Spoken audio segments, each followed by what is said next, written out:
Vijayawada university మంచి భవిష్యత్తు కోసం తెలుగు విద్యార్థులు ఇష్టపడే యూనివర్సిటీ.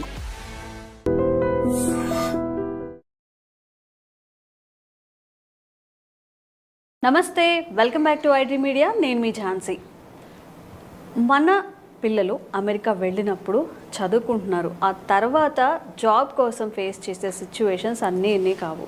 రిలేటివ్స్ అడుగుతూ ఉంటారు, చుట్టూ సోషల్గా ఎవరైతే ఉన్నారో ఏంటి మీ వాళ్ళకి ఇంకా జాబ్ రాలేదని అడుగుతూ ఉంటారు. బట్ ఈ ప్రెషర్ వాళ్ళ మీద కూడా ఉంటుంది.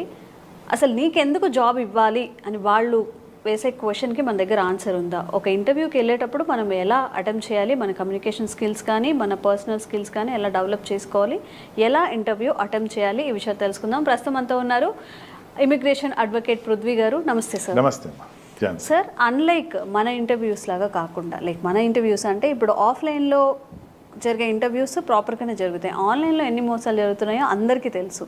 బట్ ఎగ్జాక్ట్గా ఒక ఇంటర్వ్యూ ప్రిపేర్ అవ్వాలి, మంచిగా అటెంప్ట్ చేయాలి అంటే ఎలాంటి జాగ్రత్తలు పాటించాలి స్టూడెంట్స్? ఇప్పుడు we can discuss both an online and offline interview. But to the maximum extent అసలు ఇంటర్వ్యూ చేసేటువంటి సబ్స్టెన్స్ గురించి ఆలోచిద్దాం. Okay Jhansi, what is meant for interview? To know about other person.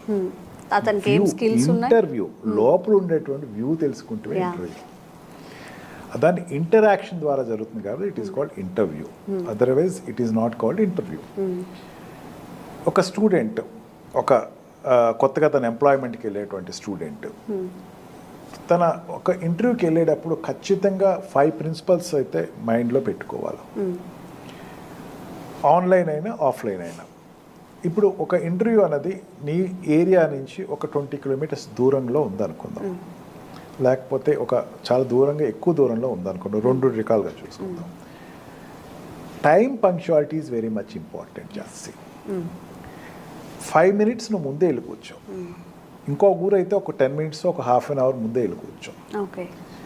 Interview చేసేవాడు రేపొద్దు నీకు ప్రాజెక్ట్ ఇస్తే నువ్వు టైమ్లీగా ఎట్లా కంప్లీట్ చేస్తావు, ఎప్పటి నుంచి ఎప్పటి వరకు స్టార్ట్ చేస్తావు, స్టార్టింగ్ పాయింట్ కోసం చేసేది ఈ టైమ్లీ అవేర్నెస్. నేను టైంకి వచ్చి కూర్చున్నాడా లేదా అని పిలుస్తూ ఉంటాడు. ఎక్స్ స్టూడెంట్ పిలుస్తూ ఉంటాడు, ఇంకా రాలేదు సార్ అంటాడు. What ever may be the reasons. మన సినిమాలు చూసేసి పాడైపోకండి దయచేసి. పరిగెత్తుకుంటే హీరో లాస్ట్ మినిట్లో పరిగెత్తుకుంటే బస్సు ఎక్కువ వస్తాడు, లేకపోతే అది కాదు. ఒక 10 మినిట్స్ అండ్ 5 మినిట్స్ ముందే వెళ్ళండి. ఒకసారి నువ్వు 5 మినిట్స్ ముందే వెళ్తే నీ బాడీ ఒకసారి సెటిల్ అవుతుంది, అక్కడ ఉండేటువంటి అట్మాస్ఫియర్ సెటిల్ అవుతుంది. Observe the every corn of that interview zone. ఆ ఇంటర్వ్యూ జోన్లో ఉన్నాయి అన్నీ అబ్జర్వ్ చేయ ఫస్ట్. సో దట్ నీకేమవుతుందంటే ఒక రిలాక్సేషన్ వస్తుంది అండ్ మైనస్ వస్తుంది. అక్కడికి వెళ్ళి నాది, నా జోను అన్నటువంటిది నీ బాడీ అడ్జస్ట్ అవుతుంది ఫస్ట్. నీకు ఆ ట్రిమ్మరింగ్ లేకపోతే ఆ షివరింగ్ అనేది తగ్గిపోతాయి. Second most important thing is లోపలికి వెళ్ళిన తర్వాత when they ask about your previous job, నీ పాత జాబ్ గురించి చెప్పు అంటే I humbly request the students, don't tell negative about your past experience. Past management గురించి దయచేసి నెగిటివ్గా అయితే చెప్పకండి. మా పాస్ట్ మేనేజ్మెంట్ అండి, వాడు ఎంత ఎదవంటేనండి, వాడు చేసిన దానికి ఈరోజు ఇక్కడ ఉన్నానంటే వీటిని వెంటనే క్లిక్ అయ్యేది ఏంటంటే నేను జాబ్ ఇచ్చినా నెక్స్ట్ వెళ్ళేటప్పుడు ఇట్లా చెప్తాడు. అందుకని better the best thing is that tell something, one resolution answer telling that.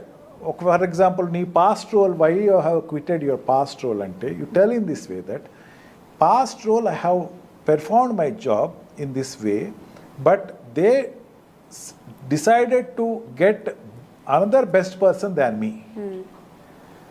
And myself also decided, no, I am not suitable to that position because the requirement of the past management is not that much competent to my position. అని చెప్పేటట్టు ఉండాలి answer. అంతేగాని past management మీద ఎప్పుడైతే నువ్వు నెగిటివ్గా చెప్పావో ఆటోమేటిక్గా you'll not be selected for the interview. Don't express your views. And third most important thing for interview is that say no if you don't know. నీకు తెలియదంటే నో అని చెప్పు. ఏదో ఒకటి చెప్పడం ట్రై చేయకుండా ప్రాపర్ ఆన్సర్ తెలిస్తే ఆన్సర్ చేయడం, లేదంటే నో అని ఐ డోంట్ నో సార్ అని చెప్తే ఐ డోంట్ నో సార్ అంటే సరిపోతుంది. అందరికీ అన్ని తెలియాలి. 99% ఆ షివర్లో అడిగి చెప్తాడు, నో చెప్పడం. ఏదో చెప్పడానికి ట్రై చేస్తాడు. ఏదో చెప్పడానికి ట్రై చేసినప్పుడు వాడికి ఇన్నోసెన్స్ బయటపడిపోతుంది. No person want innocent. They want some person capable ఉన్న పర్సన్ కావాలి. ఆ క్యాపబుల్ ఉన్న పర్సన్ కావాల్సినప్పుడు ఆ క్యాపబుల్ ఉన్న పర్సన్ అన్నీ తెలియాల్సిన అవసరం లేదు.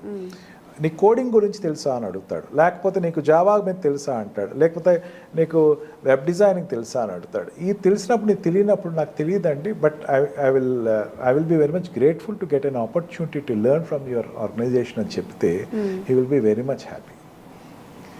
And fourth most important thing is when he ask about your past tense, నువ్వు చేసిన పాత జాబ్స్ నీ కెరీర్ ఒకసారి చెప్పు అని అడుగుతారు జనరల్గా ఇంటర్వ్యూలో. అయ్యేసరికి and like tell about your self అంటారు. టెల్ అబౌట్ యువర్ సెల్ఫ్ అన్నప్పుడు స్టోరీ చెప్పండి దయచేసి. స్టోరీ ఫామ్లో చెప్పండి. నేను I have joined in so and so company. When I have joined in that company I have learned these tools and these tools are very much happy for me, and after learning that tools subsequently I want to decide to do some other job where I want to learn some other experience in some other zone, for which I shifted to some other company. There I have learned these many tools. అనేసరికి ఝాన్సీ లాగా చాలా కీన్గా వింటూ ఉంటాడు. ఏంటి చెప్పేస్తున్నాడు పిల్లవాడు, చాలా ఇంట్రెస్టింగ్గా చెప్తున్నాడు, ఇంట్రెస్టింగ్గా ఉన్నాడు పిల్లవాడు. He is looking little aloof to others children అనుకుంటా. అండ్ దీని రిలేటెడ్లోనే నీ past one of the best moment అని చెప్పినప్పుడు కూడా స్టోరీ ఫామ్లోనే చెప్పండి దయచేసి. స్టోరీ ఫామ్లో అచీవ్మెంట్స్ కానీ ఏదైనా what is the best moment, what is your failure, what is your highest regret of your job అన్నప్పుడు దాన్ని కూడా ఒక స్టోరీలో చెప్పండి. స్టోరీగా చెప్పి నెగిటివ్ ఫామ్ మాత్రం ఎట్టి పరిస్థితిలో చెప్పండి. నేను ట్రై చేశాను, లాస్ట్ పాయింట్ ట్రై చేశాను బట్ ఆ డే నాకు కొంచెం మంచిగా బ్యాడ్ డే అనిపించింది. నాకు I have gave my best అని చెప్పండి. And don't criticize here also, don't criticize your previous organization. And fifth one, please ask questions. నీకు క్వశ్చన్ ఇస్తే నువ్వు అయిపోయిన తర్వాత ఎనీథింగ్ మోర్ అంటాడు, అప్పుడు నీ క్వశ్చన్ అడగండి. క్వశ్చన్లో నా రోల్ ఏంటి అడగండి, నేను ఎట్లా ఎంతమంది నా క్రూ అని అడగండి. అంతేగాని క్వశ్చన్ అడగమంటే ఎనీ క్వశ్చన్స్ అంటే నా శాలరీ ఎంత అండి, నా ప్యాకేజ్ ఎట్లా ఇస్తారు, ఇన్ టైం ఇస్తారా, నాకు లోన్స్ ఈఎంఐలు ఉన్నాయి, ఇవి మాత్రం దయచేసి అడగండి. ఈఎంఐలు ఉన్నాయి, నాకు చాలా రిక్వైర్మెంట్ ఉంది, అది హెచ్ఆర్ చూసుకుంటారు, ఇంటర్వ్యూ వాడు చూసుకోడు. హెచ్ఆర్ రౌండ్ వేరు, ఇది వేరు. అందుకని మీ రోల్ అంటే మీరు be curious of your questioning. అంటే ఖచ్చితంగా క్యూరియస్ కావాలంటే Jhansi he has to before going to that interview, ఒక కంపెనీకి ఇంటర్వ్యూకి వెళ్తున్నారంటే ఆ కంపెనీ గురించి ముందు డేటా ప్రతి దాంట్లోనూ వెబ్ పేజ్ ఉంటుంది, చదవండి. దాంట్లో నీ రోల్ ఏదైనా ఉంటే అది చూసుకోండి. నీకు అక్కడ డౌట్ వస్తుంది, చదువుతున్న వాడికే డౌట్స్ వస్తాయి, చదువుకోని వాడికి డౌట్స్ రావు. చదువుకున్న వాడికి ఏంటంటే చదువుతున్నప్పుడు అక్కడికి వెళ్ళిన తర్వాత what is my role, how many members are there in my crew, and what is my management and అని చెప్పేసి I want to learn from you అని చెప్పేసి అంటే యూ విల్ బి సెలెక్టెడ్. వాడు ఏమనుకుంటాడంటే ఓకే క్యూరియాసిటీ ఉంది ఇక్కడ చేయడానికి, జాయిన్ అవ్వాలని తపన ఉంది అని అనుకుంటాడు.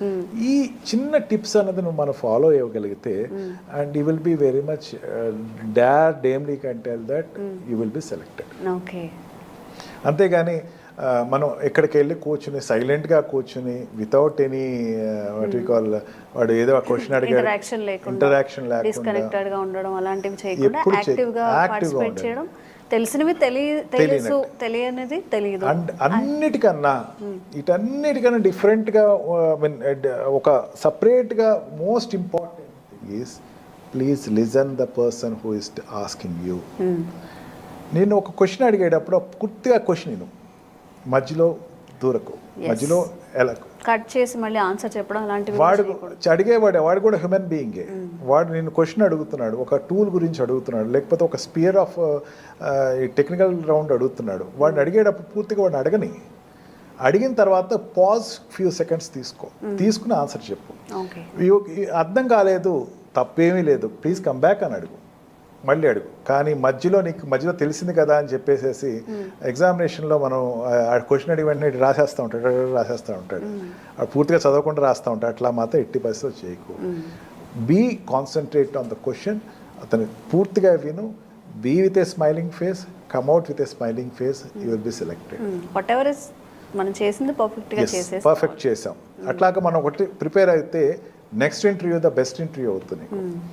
And go for the what we call, ఇప్పుడు ఆల్రెడీ ఏ వరల్డ్లోకి వచ్చేస్తున్నాం, many what we call fake ఇంటర్వ్యూస్కి attend fake interviews in the sense ఏంటంటే what we call interviews which are not in existence అడిగేటువంటి ఇంటర్వ్యూస్ ఫేస్ అవ్వు దాంట్లో ఉండేది కొంచెం ఈజ్ అవ్వు అండ్ చిన్న చిన్న కంపెనీస్కి నాకు ఈ జాబ్ రాకపోయినా పర్లేదు అనుకున్నప్పుడు ఆ ఇంటర్వ్యూస్కి నువ్వు వెళ్ళి అక్కడ కూర్చో మాట్లాడు సో దట్ పెద్ద కంపెనీస్కి నువ్వు వెళ్ళేటప్పుడు ఎట్లా మాట్లాడాలో తెలుస్తుంది బట్ ఇంటర్వ్యూకి వెళ్ళేటువంటి స్టూడెంట్స్ మాత్రం ఎట్టి పరిస్థితిలోనూ వాడు నీట్గా ఒక లైట్ కలర్ తోటి ఉండేటువంటి కాస్ట్యూమ్స్ కామ్నెస్ అది నాట్ విత్ హెవీ డిజైన్ ఉండేటువంటిది ఇంప్రెసివ్గా ఉన్న దాంతో go you will be selected there is no difference. Okay thank you sir. Thank you very much.